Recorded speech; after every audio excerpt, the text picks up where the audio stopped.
Right, competition. I'm going to talk about this specifically because you've asked me to. Now, there are two aspects to competition that I want to talk about specifically. One is how you feel about the competition and your reaction to it. And two is the real competition, the fact that you are one of 10 orthopedic surgeons in your region, for example. Now, I'm going to use some fictitious numbers because I don't want to put anyone on the spot or make anyone feel awkward. So I will use some fictitious numbers. You will be able to use your own circumstances to plug those numbers in your head. If I say something wildly incorrect and outrageous, which is unlikely because obviously I've worked with lots of people, but just feel free to point out the error or give me some ideas in your practice if you want to. Okay?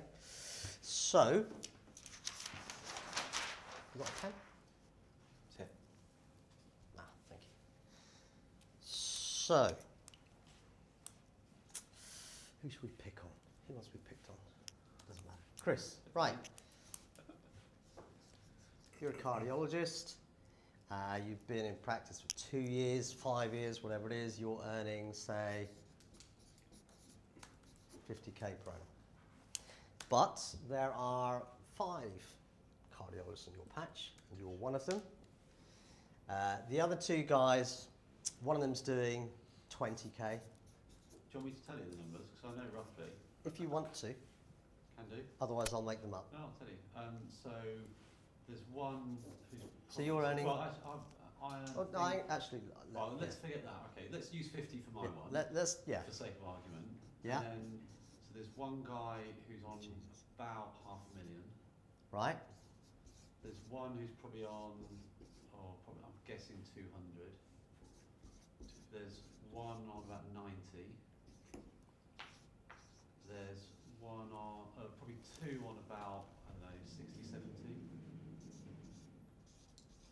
And then the rest are like, they don't do much at all, maybe 10 each, and there's a total of... How many of the rest? 3, 2? 10 of us in total. How many at the 10 level would you say? So it's 1, 2, 3, 4, 5, 6. So there's another 4 at 10. 4, yeah. Is that right? Yeah. Yeah, that sounds about right. All right. So I'll just put that in as a 40. Is that fair enough? Chris, can I ask you something? How do you know this? Hold on. Don't worry about that. Trust him. It's not difficult. I'll show you how to work it out roughly. So that comes to what? So that's 500, wasn't it? 6, 7, 8, 8, 6, 9, 2. So 114. Is Carol Vorderman in the room? Call it. Oh no, that's total rubbish. What am I talking about? What I mean is call that 1.14. Can somebody add it out for me? 960. Somebody tell how much. So this should be 500, wasn't it? Yeah. That's 960. So 960, all right. So we'll just call it around million. Is that fair enough? Yeah. Call it around 1 million. So what you're telling me is that, as far as you can possibly guesstimate, in your region, cardiology in private practice, Or in my hospital, I'd say, because there's another. Right, even better. So there's another hospital with another 6 consultants, although they don't all do. But it's only 3 miles away, so... It's only 3 miles away. Right, so the market is even bigger. But the point is, in your hospital, in the region we're talking about, which is a small region, which makes it even more exciting, the proven, so far as one can prove, because you're guesstimating these numbers, and it's not difficult to do, as I mentioned in a minute, is worth £1 million a year. Yeah? Yeah. Right. You've said you're earning 50k? Is that what you said? Yeah. I don't know if I even put you in here. You so put it at the top and then you script it Then out. scrubbed it out. So let's see if it's bigger than $1 million. But $1 million for numbers, yeah? You're earning 50k out and you're 1 in 10. Yeah. Right. So even if you just got your market share numerically, you should be earning 100 grand. It's 1/10 of $1 million, isn't it? Even if you just got your market share and didn't do anything hugely successful and aggressive to grow your practice, you would be on 100 grand. Isn't that exciting? Yeah. Now, if you put any of these these strategies will first of all get you there much, much quicker than if you're sort of sitting back and waiting for the magic to happen. And in time, you'll get there numerically, probably. If you sat it out for the next few years, probably. Yeah? On the assumption these other guys aren't aggressively promoting themselves. And this guy may well be, and he may or may not be. But the fact is you should easily be getting a tenth of that, which is 100 grand. If you put some of these strategies into action, you will reach your 100 grand much, much, much quicker. I've given you some examples already in different specialties, and in fact cardiology as well, yeah, of that one guy who just made a couple of changes and my God, what happened?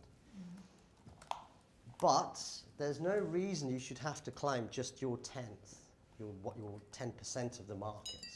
It's the first thing. If you aggressively promote yourself, actively, proactively grow your practice, you can earn a far greater proportion of that. This guy's on 500 grand, or girl, whatever it might be. Why? Is she or he 5 times, 10 times a better cardiologist than you? Right. We all know clinicians who are far better than ourselves, who have lousy private practices. And we all know clinicians who are nowhere near as good as we are, in some cases nowhere, not even as good as they perhaps should be or could be, who are doing far better than ourselves. Why is that? It's because they are better at promoting themselves. Now you might say, well, he doesn't really do much, or this, that and the other. It may be that he's there, or she is there by dead men's boots. They've been there a long time, GP's got to know them, whatever. But it may well be that either they're actively promoting themselves through various active marketing strategies that we talked about. It may be that they are warm and fuzzy and cuddly and have a lot of time with the GPs. Could be lots of different reasons, but there will be a process that's going on that you may well not be aware of. But to me, competition is very, very exciting. If you move to a new region or start up a new practice and there's nobody else there doing your thing, assuming you're doing something fairly mainstream as opposed to conjoined twin separation or something, if you're doing something fairly mainstream and nobody is there doing it, that is an alarm bell. Because it may well mean that there is no market there, there is minimal opportunity. That, to me, strikes alarm bells. It may mean there's a huge market there that nobody's tapped into. That may mean there is an opportunity, you don't know. But it's a warning sign to me. The fact is, if there's lots of people there, I would say to myself, jolly good.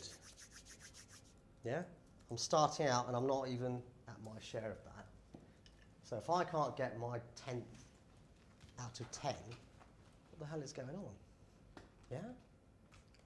And then knowing what you guys now know, which we've just been scratching the surface of these last 2 days, you telling me you can't climb up that ladder?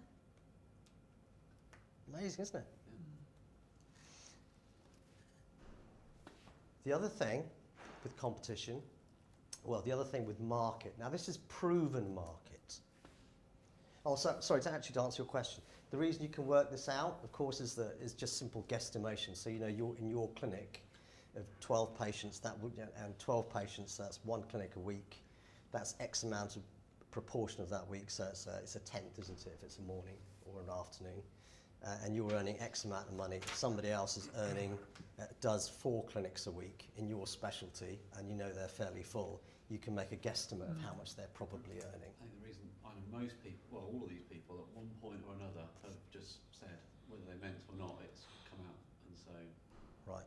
Beware of that, because there's a lot of bullshit, as you all know. And some of it is inferred from you look at the lab list or... Yeah, exactly, you can work out. There are ways of working out. In Dorset, we've got group anaesthetic services. Yeah. So and the hospitals know, so that because we've got private hospital and everyone's at the private hospital, there's only 2 of them basically. So, and the anaesthetists cover most people's operations for most things, other than maybe one of the plastic surgeons. Sure.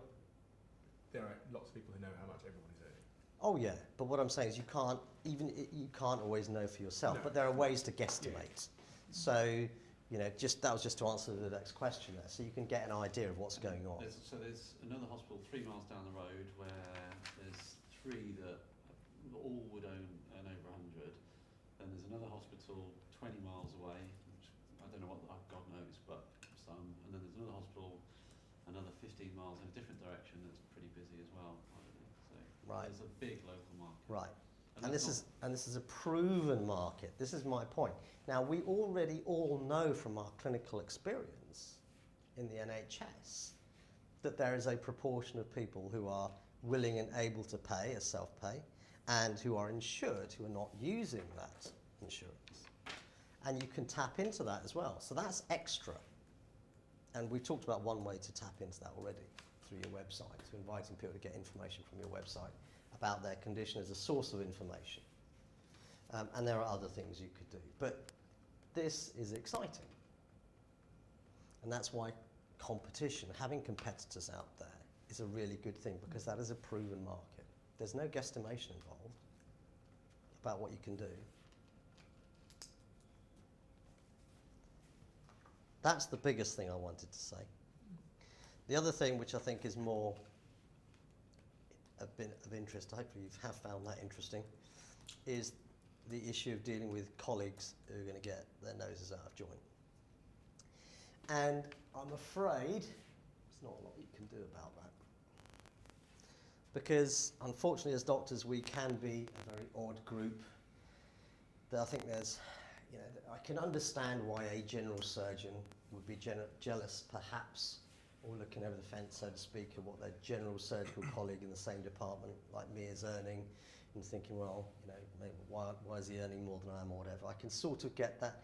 I can understand it. It's not something I would feel, but I can understand why one cardiologist might be a bit jealous of the other cardiologist, or whatever. But why a cardiologist would be jealous of a general surgeon who's jealously looking at what Mr. Orthopod's doing next door is beyond me, and yet it's rife. And the fact of the matter is that by making yourself more prominent, more visible in the marketplace, which is what marketing is all about, the chances are they will notice that.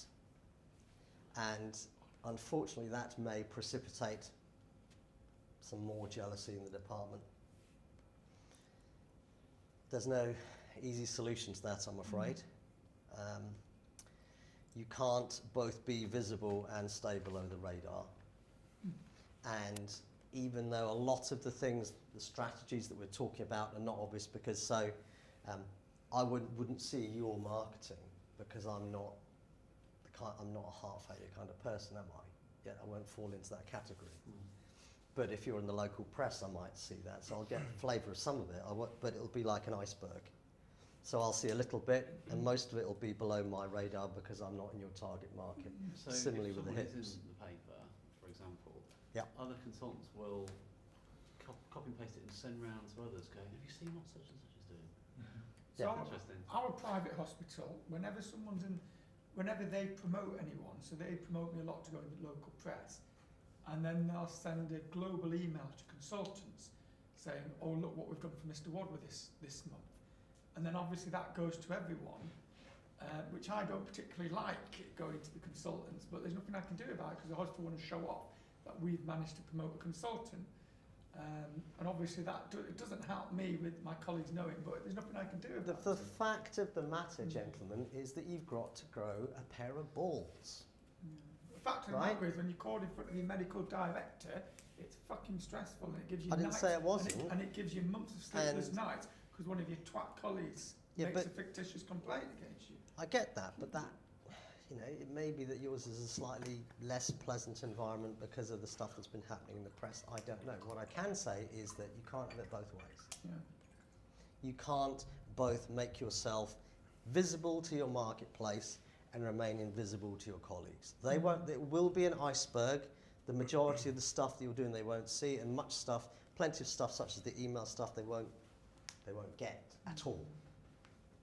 But course, most but it's NHS there. managers don't like their NHS doctors doing well prolifically privately, do they? Generally. The point is, in the end, first, like I said, you've got to grow a thicker skin. It's not pleasant, it's not easy, and depending how your colleagues are, they may be particularly unpleasant about it. They may just be, you know, a bit, Here he goes, his private practice kind of thing. Who knows? But either way, people are jealous of success. Your patients will love success. You have got to come across to your patients not only as intelligent but as successful people that you are. Your colleagues, some of them, will be unpleasant about it. There's nothing you can do about I mean, it. I've had a lot of, since joining that chambers now, it's created a lot of animosity in my, in my local hospice, with my local colleagues.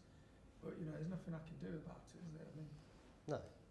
Be nice, do this, but, don't be unpleasant about it. Don't rub, but you guys aren't like that. You don't need to be told to be nice. You are nice. But sadly, you'll meet people throughout life that you like. Some that you like, some that you don't, some that don't register and whatever. That's just the nature of it. Some people will be totally applauding and supportive of your success. And it's really important that you do find people like that. And you two, it's really good that, you're friends and know each other because you've got somebody, you've got a bit of a, team to, cheerleading squad for each other, yeah? And that's really, really important, finding a group of people who will support you in what you do. And lift you up, big you up. So you've got an extra 20 grand in this month. Fantastic, well done. You need that. But dealing with colleagues, I'm afraid there's no easy way out of it.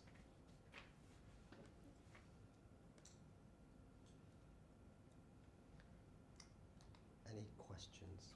No news there, I know. But I hope this is news. I hope that is reassuring. in what do you mean, then? This, the market. How's that reassuring? Because whatever you're earning, if you're Mr. 500, well, fantastic. You're earning, half of the market in your area. Great. And whatever you're doing, you can do better. There are other strategies you can use to build up your practice and take more of that away from everyone else. It's not about taking it away from them. It's about, I'm not talking about, I want it all. It's about building up whatever you want to whatever level of success, whatever it means to you. But if you're starting out, you're Mr. 40 grand, Mr. 10 grand, like these other 4 guys down here, or whatever, it tells you that numerically, even if you just do the bare minimum, you should get a tenth of that without too much problem. So if you're at the top end, it's reassuring, is my point. And if you're bottom end, it's even more reassuring. That's what I think. That there's things to be. But I'm a positive kind of guy. You might say, It actually. depends on your way of thinking, doesn't it? So you mean it's, But there's isn't things that Which is right? correct, yeah, and you can choose the way you think. I think that's right. I mean, if I'm saying something insane, please tell me. So you mean it's reassuring that it's available? Yeah. The market's not going to get smaller, is it? Exactly. Exactly. And the market, that's proven market, that's per annum. People are spending £1 million a year to get their ticker looked at. But you know from your clinical experience, there's loads of people out there who are willing and able to either self-pay or insured and are not using it and they're ending up the NHS. So the market is, and the point there is the market's even bigger than that. So that's another source of being positive and optimistic. There's a golfing analogy. I'm a big golfer, and there's a guy called Bob Rotella who's a sports psychologist, and he does a lot of work with golfers. And one of his clients had recommended him to someone else. This other guy was going, "Why on earth are you recommending?" And he had a lot of success. "Why are you recommending this guy to someone else who's helped you? Because then that'll just make the competition more." He said, "Yes, but then the standard's even higher, and then I can try even higher, and I'll get even better." And it's just the way you think about it, isn't it? It's not Yeah, a lot of this stuff is your head game. It's easy to get discouraged. It's easy to think, oh, they're dissing me and they're, whatever. But there are solutions to dealing with the naysayers and the people who are going to be a bit snotty and whatever. And the solution to that is you can't fix that, but you can fix your head and you can find mates that are going to support you, that are going to be your cheerleading squad, whatever you want to call it. That'll help. Do you see what I mean? You can't, it's hard enough to fix yourself, to get your arse off your chair and go to the gym yourself. To change your own behaviour without trying to influence other people's behaviour. Yeah? And if you've got kids, you know how hard it is to try and get them to do something different. Yeah? So don't keep banging your head against the wall. The whole wall's not going to get any softer.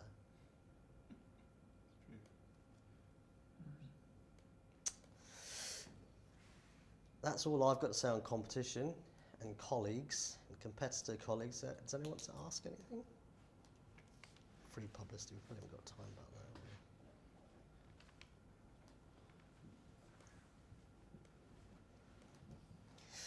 have we? Now, do you want to do a bit of chat about Facebook? Yeah, sure. Shall we chat about Facebook? Do you want to hear about Facebook, gentlemen? It's getting late, I know. It's 3:30, nearly. If there's time, we might do a bit of this free publicity and the other stuff, but we could leave that.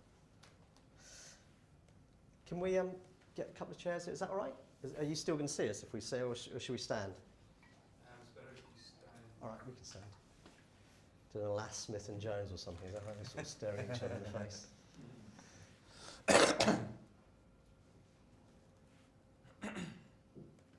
Right, Facebook. Do you guys all know what Facebook is? Yeah? Okay. So Facebook is a social network, so you can chat to your mates, basically, and waste a gargantuan amount of time looking at cat videos, it seems. But, and I'm a bit scared at the moment, I'm going to take a chance, log into my Facebook account. I'll probably regret it, as I regretted trying to do some maths in front of all of you, without Carol Vorderman in the room. Carol, you've changed. I'll see if I can find some ads. I've got a load of ads. Oh, look, great, I've got a picture of a naked man. That's ruined my reputation already. I don't have a Facebook account. I've always thought it's just one other thing to check that I can't be bothered with. Right. But presumably the approach would be to do it solely like a professional thing rather than... Yeah, I mean, you need Your- a personal account to set up the page, Right. but you don't have to have you don't have to do anything on the personal account. Right. So the way to promote your practice on Facebook, as some of you may already have, is to have a Facebook page. So this is not a personal account. This is not something that you connect with people as a friend or anything like that. But people can follow you. People can follow what you do. I had a urine vaccine. So you can have a different Facebook for your personal use and your business. Yes, perfect. Yeah, which you should do. And Yeah. Facebook don't want you to have your business tied to your personal account. They want it to be on a page. So the idea is, Personal account, you're just not even bothered. You've set up, but... yeah, I mean, you don't even Name have to have a profile picture or anything. Just you need a personal account to sign up for. I mean, you don't have to have a personal account, but it just makes it easier. Just sign up for So- a business. Yeah. I would- So yeah, so you have the Facebook page. So you give it the name of your practice. You put some basic information on there, like your contact details, maybe a photo, and that's really as much as you need to set it up. It's very, very easy to set it up. And then the done thing that has been the done thing for a long time, but this is all changing as I spoke about before, is you would put an update on Facebook, and then that would be sent out to all the people that follow you. But because Facebook is so filled with so much stuff these days, Facebook, a bit like Google, have their own algorithm, and they work out what to show to who based on what they think you're interested in. So if you like lots of certain pages, they will show you certain content related to those pages, and it's all very much intertwined into your interests and your hobbies and things like that, along with your browsing habits, because as I mentioned before, many websites have now got this Facebook tracking code on them, so they know when you've been to the various websites. So Facebook know which websites you visit, so then they can infer your interests, and subsequently they can show you pages and adverts that should be of interest to you. Facebook want to, like Google, they want to show you stuff that's relevant to you, because the more stuff that you see that you like, the more you use Facebook. The more you use Facebook, the more likely you are to click on an ad, and that's where they earn their money. Isn't this typical? I've got loads of ads that I've copied, and they're all on my phone and elsewhere. And then when I go into Facebook, try and give you an example of an ad, nothing's coming up. We're going to talk about Facebook for two reasons. One is that it is an extremely good way to grow your private practice. Two is because we promised to, and I know time is short. But C is that there are lots and lots of social media platforms out there. People talk about Twitter, what's going on there, Instagram, and all the rest of it. And I think somebody was saying, was it yourself saying about you got somebody posting on Twitter for you as well, the whole marketing package? Yeah. Okay. Twitter is, and lots of these other places are very, very hard to make work. That I can't see. I haven't found a way to make them work in medicine. Okay. So when it comes to social media marketing, oh, this is Greenbank. That's a nurse vacancy. All right. We'll keep that there anyway, just Good because example. there is no other example that I can see. So yeah, see these other social media accounts, I haven't been able to make them work, which is not to say they can't work. I can see some difficulties in making them work in medicine, which is not to say it can't be done. But what I can say is that this element of social media, Facebook, I have made work, it does work, it is worth exploring. So if you don't have an account, get your own account even, just to fiddle around with it and see how things look, see what pops up, and then you can get a proper account that you can start using. Now, what I'm looking for is an example of Facebook marketing. So it's just typical that you don't see it now. So for example, what I want to do is to prove to you that it works. By virtue of the fact there are people advertising big companies such as Moorfields, such as Optegra in the eye world, such as, this is an example of Green Book. What are they doing? They're looking for nurses. Now, they wouldn't be advertising if it didn't work. Yeah, they are looking for staff. There's stuff for locum agencies here as well that pops up. So all I'm trying to show you is, look, these other people are using it and spending money on it because it works. So, withhold your judgment and give it a go, because it could very well work in your own practice as well. It won't work for everyone, and a lot depends on how you can zoom in on your patient, how you can narrow things down. But one of the big differences, as Ben mentioned earlier, is about with Google AdWords, it's search-based advertising. Yeah, people are looking for private hip replacement, cataract surgeon, Lincolnshire, whatever it might be, and your advert pings up. That's what they're looking for. Bing, they're interested already. Facebook is interruption-based advertising, but also the people you are showing your advert to, you're sort of narrowing that down, the market, by demographic information. Some of that, so age, sex, gender, location, all the rest of it. If you can do that and still reach the people you want, so in orthopedics, for example, you can do that by age is a large thing. Yeah, so that's an obvious demographic issue. They will have activity data about, for example, sports and everything, because people will give their information there about what sports they're interested in. Facebook will also infer a very great deal of information about you based on your surfing habits. So it will, even if your gender is not specified, it will work out very quickly if you're a male or female. It will work out quickly for a sporty person, for example, because it will know if you've been surfing to the sporty websites and you're a member of sporty groups and this, that, and the other, and so on. So it can infer a very scary amount of information about you based upon your behaviour, as well as data you've submitted when you got the account. Yeah. And so, as I say, if you can narrow down, if you can, when you've created your avatar, that you will all go out and do, I hope.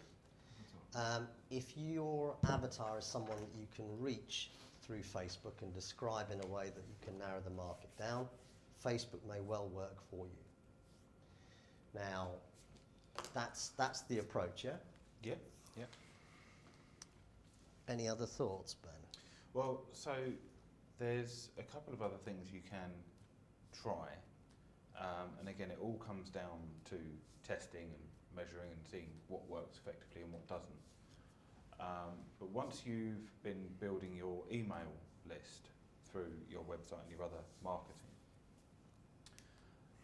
once you've got a reasonable sized list, 2, 3, 4, 500 people, and ideally thousands, but 200 or 300 is sort of the baseline. So just stop, you say email lists. How do you, so every patient that registers, you need a web capturing those So, in a database. yes, that would work well if you capture the email address of your patients, but also the people that are coming to your website and asking for a copy of your guide. Yeah. So the that website should goes. store all that for you. So you would use a system. There's various like Infusionsoft and Ontraport, Aweber, ActiveCampaign. There's lots, and we can talk more about that if you want specific advice on that. We can give you more detailed advice. But the point is, you have a system of building your email list. You can then use Facebook with that email list to either target them again, so you can just serve them adverts, or you create what's called a lookalike audience, and it matches people who are very similar to those people. So you upload a list of 200 people, and it will find you 1 million people that you could potentially advertise to. Now, it's hit and miss as to whether that's going to work for you, but it's something worth experimenting with. That's that alongside the remarketing. So once they've been to your website, you can start putting your advert on their feed.